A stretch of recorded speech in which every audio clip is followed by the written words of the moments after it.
Second PUC results ಬಂದಿದೆ ಅಲ್ವಾ. ಎಲ್ಲ ಮಕ್ಕಳು ಬಹಳ ಚೆನ್ನಾಗಿ ಮಾರ್ಕ್ಸ್ ತಗೊಂಡು ಪಾಸ್ ಆಗಿದ್ದಾರೆ. ತುಂಬಾನೇ ಖುಷಿ ಆಯ್ತು ನನಗೆ.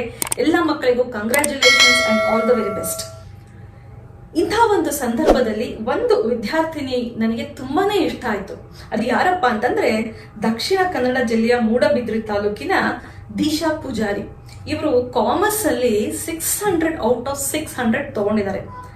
ತುಂಬಾ ಜನ ಮಕ್ಕಳು ಈ ತರ ಮಾರ್ಕ್ಸ್ ತಗೊಂಡಿದ್ದಾರೆ, ಆದ್ರೆ ಇವ್ರದೇ ಒಂದು ಸ್ಪೆಷಲ್ ನನಗೆ ಪರ್ಸನಲಿ ತುಂಬಾನೇ ಇನ್ಸ್ಪಿರೇಷನಲ್ ಅಂತ ಅನಿಸ್ತು. ಅದಕ್ಕಾಗಿ ಈ ವಿಡಿಯೋನ ಇವತ್ತು ನಾನು ಮಾಡ್ತಾ ಇರುವಂತದ್ದು.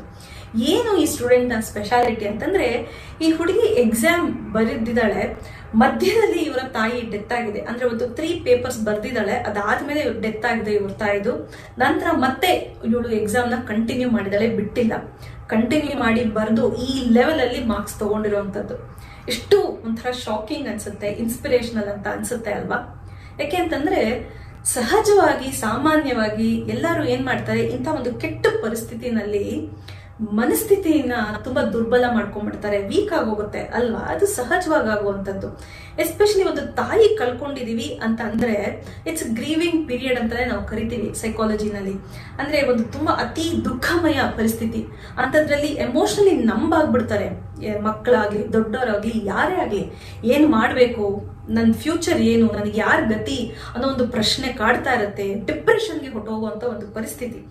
ಅಂಥದ್ರಲ್ಲಿ second PUC exam, commerce exam ನ ಹೋಗಿ ಬರೆದು ಈ ಲೆವೆಲ್ ಅಲ್ಲಿ ಮಾರ್ಕ್ಸ್ ತಗೊಳ್ಳೋದು ಅಂತಂದ್ರೆ ಎಂಥ ಅದ್ಭುತವಾದ ಒಂದು ಸ್ಟ್ರಾಂಗ್ ಪವರ್ ಅಲ್ವಾ. ನೀವೇ ಯೋಚನೆ ಮಾಡಿ, ಇದು ಒಂದು ಪವರಾ, ಇದು ಒಂದು ಸ್ಕಿಲ್ಲಾ, ನನಗೆ ಗೊತ್ತಾಗ್ತಿಲ್ಲ ಏನ್ ಹೇಳ್ಬೇಕು ಅಂತ. ನೋಡಿ, ನಾವು ಲೈಫ್ ಸ್ಕಿಲ್ಸ್ ಅಂತ ಕರಿತೀವಿ, ಅಂದ್ರೆ ಜೀವನ ಕೌಶಲ್ಯಗಳು ಅಂತ. ಇದರಲ್ಲಿ ಅನೇಕ ಸ್ಕಿಲ್ಸ್ ಗಳಿವೆ. ಅದರಲ್ಲಿ ತುಂಬಾನೇ ಇಂಪಾರ್ಟೆಂಟ್ ಸ್ಕಿಲ್ ಏನಪ್ಪಾ ಅಂತಂದ್ರೆ ಎಮೋಷನಲ್ ಇಂಟೆಲಿಜೆನ್ಸ್, ಅಂದ್ರೆ ಭಾವಾತ್ಮಕ ಬುದ್ಧಿವಂತಿಕೆ ಅಂತ ನಾವು ಕರೆಯುವಂಥದ್ದು. ಈ ಭಾವಾತ್ಮಕ ಬುದ್ಧಿವಂತಿಕೆ ಅನ್ನೋದು ಒಂದು ಸ್ಕಿಲ್.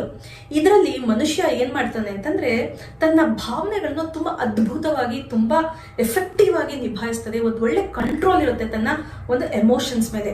ಸೊ ಒಂದೊಂದು ಕೆಟ್ಟ ಪರಿಸ್ಥಿತಿನಲ್ಲಿ, ತುಂಬಾ ಸೀರಿಯಸ್ ಆಗಿರೋ ಒಂದು ಪರಿಸ್ಥಿತಿಗಳಲ್ಲಿ ಮನಸ್ಥಿತಿನ ದುರ್ಬಲ ಮಾಡ್ಕೊಳ್ದೆ, ಅತಿಯಾಗಿ ಕುಗ್ಗದೆ, ಅತಿಯಾಗಿ ಹಿಗ್ಗದೆ ಆ ಪರಿಸ್ಥಿತಿನ ತುಂಬಾ ಚೆನ್ನಾಗಿ ನಿಭಾಯಿಸ್ಕೊಂಡು ಹೋಗುವಂತ ಒಂದು ಸ್ಕಿಲ್, ಒಂದು ಪವರ್. ಅದಕ್ಕೆ ಎಮೋಷನಲ್ ಇಂಟೆಲಿಜೆನ್ಸ್ ಅಂತ ಕರೀತಾರೆ. ಇಂಥ ಒಂದು ಎಮೋಷನಲ್ ಇಂಟೆಲಿಜೆನ್ಸ್ ಅನ್ನ ನಾನು ಈ ಒಂದು ಸ್ಟೂಡೆಂಟ್ ಅಲ್ಲಿ ಕಂಡಿದ್ದು.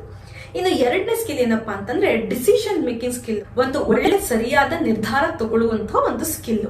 ಸೊ ಅಂತ ಒಂದು ಸ್ಕಿಲ್ ಸೆಟ್ ಈ ಹುಡುಗಿನಲ್ಲಿ ನಾನು ಕಂಡಿದ್ದು. ಎಷ್ಟೊಂದು ಜನ ಇಂತಹ ಒಂದು ಪರಿಸ್ಥಿತಿನಲ್ಲಿ ಗೊಂದಲಕ್ಕೆ ಒಳಗಾಗ್ಬಿಟ್ಟಿರ್ತಾರೆ.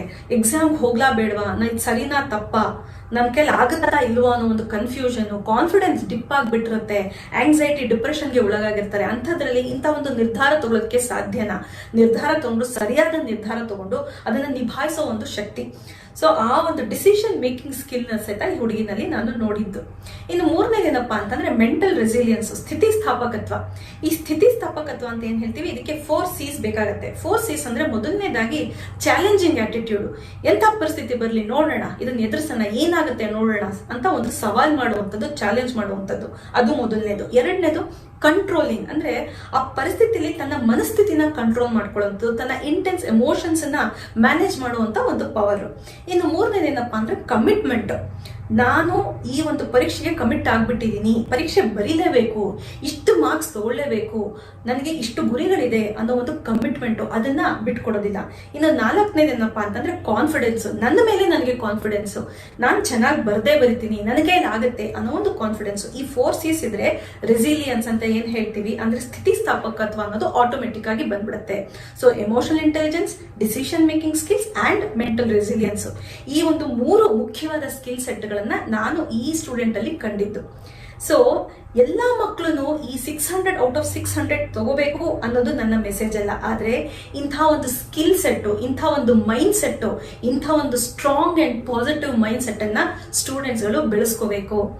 ಅವಾಗ ಎಂಥ ಚಾಲೆಂಜಸ್, ಎಂಥ ಒಂದು ಅಡಚಣೆಗಳು ಬಂದ್ರೂ ಅದನ್ನ ಮೀರಿ, ಅದನ್ನ ದಾಟಿ ನಮ್ಮ ಗುರಿಯನ್ನು ಮುಟ್ಟುವ ಒಂದು ಶಕ್ತಿ, ಒಂದು ಅದ್ಭುತವಾದ ಶಕ್ತಿ ನಮ್ದಾಗತ್ತೆ ಅಂತ ಹೇಳ್ತಾ ಇವತ್ತಿನ ಈ ಒಂದು ಎಪಿಸೋಡ್ ಅನ್ನ ಮುಗಿಸ್ತಾ ಇದ್ದೀನಿ. Thank you.